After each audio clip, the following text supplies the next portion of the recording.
कानपुर की इंफ्रास्ट्रक्चर की विकास गति की तेज रफ्तार से चल रही है, उसमें सुधार के लिए विधानसभा अध्यक्ष सतीश महाना ने शहर की विधानसभाओं के विधायक और आला अधिकारियों संग समग्र विकास समन्वय बैठक की। 3 महीने में होने वाली इस बैठक में कई अहम फैसले लिए गए। बैठक की शुरुआत में अध्यक्ष ने शूडा विभाग को फटकार लगाते हुए नाराजगी जताई। वहीं शहरवासियों को खुशखबरी देते हुए बताया कि मेगा क्लस्टर में अब 4000 किलोमीटर की क्षमता वाली मिसाइलें बनेंगी, जो देश के सौर्य और सैन्य बल को बढ़ाएंगी। शहर में ring road, Ganga barrage, UP, SIDA, Shuklaganj, Jajmau जैसे क्षेत्रों में नए पुल बनाए जा रहे हैं। गंगा एक्सप्रेस वे को कानपुर से जोड़ने की रणनीति बनाई गई।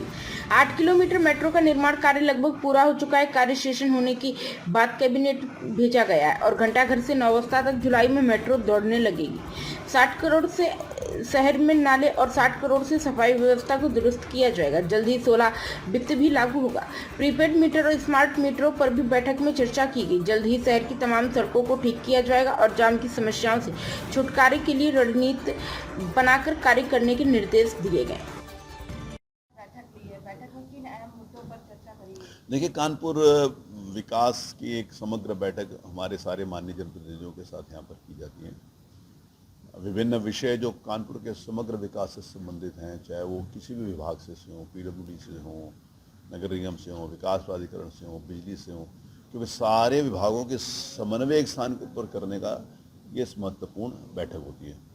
तो उसमें एक दूसरे के विभाग का समन्वय नहीं होता तो वो भी बता दिया जाता है। जैसे जल निगम का समन्वय जल संस्थान वालों से हो, जल संस्थान इन लोग सर्वे रोड्स बनाने वालों के लिए हो, तो सारी की समग्र बैठक यहाँ पर की जाती है। और आज महत्वपूर्ण विषय हैं, कुछ महत्वपूर्ण ऐसे चर्चा भी हुई है और कुछ विषय ऐसे आए जिससे लगता है मुझे, जैसे गंगा एक्सप्रेसवे को कानपुर के जोड़ने के लिए कैसे लिंक रोड पर प्रस्ताव करें, इस प्रकार के भी विषय आते हैं जो लॉन्ग टर्म के अंतर्गत शहर के विकास के लिए और शहर के लोगों की सुविधा के लिए आवश्यक होते हैं।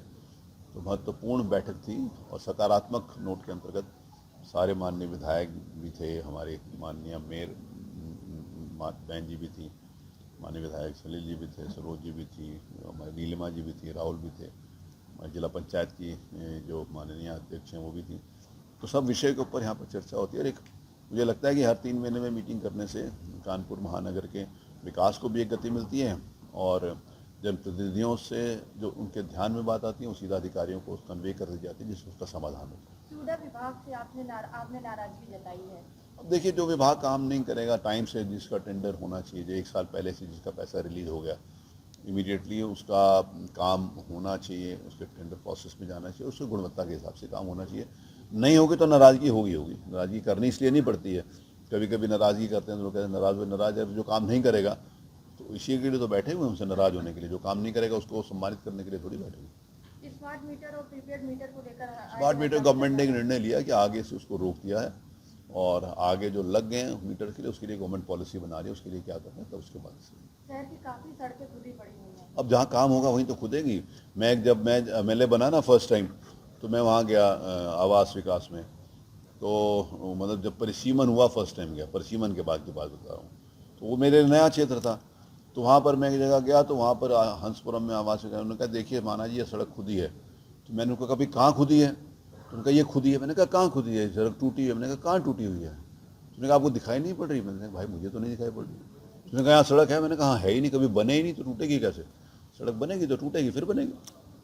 अब उसकी सीमा होती है ना 5 साल 10 साल। अब जिस समय सड़कें चौड़ी होनी है तो सड़कें चौड़ी होने तो नाली भी बनानी पड़ेगी, तो खुद आ जाएगा। तो नाली भी बनाएंगे, सीवरेज सिस्टम भी करेंगे तो मिट्टी कम्पैक्ट होगी, फिर उसके बाद अच्छी सड़क भी बनेगी। इसका मतलब सड़क टूटी है और काम हो रहा है। कहीं पर काम ना हो रहा और सड़क टूटी हो तो आप बताइए उसको इमीडिएटली बना देंगे। जहाँ पर काम हो रहा है उसके लिए थोड़ी सी परेशानी होगी। जाम की समस्या के लिए क्या? जाम की समस्या के लिए भी ये बात कहा गया, इसको मॉनिटर करें कि ये जो चौराहे हैं या फिर यू टर्न लेकर लोग मुड़ते हैं उसको वहाँ पर जाके देखा जाए कि क्या उसमें योजनाएं बनाई जा सकती हैं।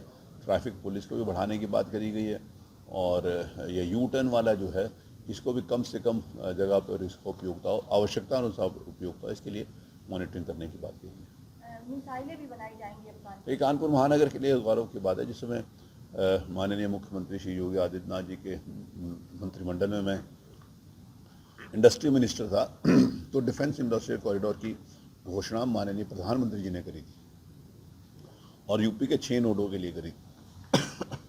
तो मेरे इंडस्ट्री मिनिस्टर रहते हुए भी साड़ में हमने वो लैंड एक्वायर करी थी और आज वहाँ पर एक बहुत बड़ी इंडस्ट्री काम कर रही है। यूपी ईडा अभी एक और वो लैंड एक्वायर कर रहा है जहाँ पर मिसाइल्स बनने का कानपुर में बनेगी, और जिस प्रकार का युद्ध आजकल हो रहा है तो उसके अनुरूप जिस प्रकार के मिसाइल्स और उसकी ज़रूरत होगी वो यहाँ पर कानपुर में मैन्युफैक्चर होगी। ये हमारे लिए, कानपुर के लिए गर्व की बात है और देश के लिए भी गौरव की बात है कि आज डिफेंस सेक्टर के अंतर्गत पहले हम पूरा निर्भर करते थे विदेशों के ऊपर, हम इंपोर्ट किया करते थे, लेकिन आज हमारे देश में डिफेंस सेक्टर एक्सपोर्ट करता है। ब्रह्मोस मिसाइल्स बनाई जा रही हैं, वो एक्सपोर्ट होती हैं। तो इस प्रकार की जो इंडस्ट्री आने से हमारे देश की जो रक्षा की ज़रूरत है, जो रक्षा उत्पाद हैं, जो रक्षा सेना की ज़रूरतों को पूरा करते हैं, उसमें बहुत बड़ा ये एक महत्वपूर्ण कदम होगा जो यहाँ पर इंडस्ट्री लगने जा रही है। प्राइम संदेश न्यूज से संवाददाता मयंक सैनी की रिपोर्ट।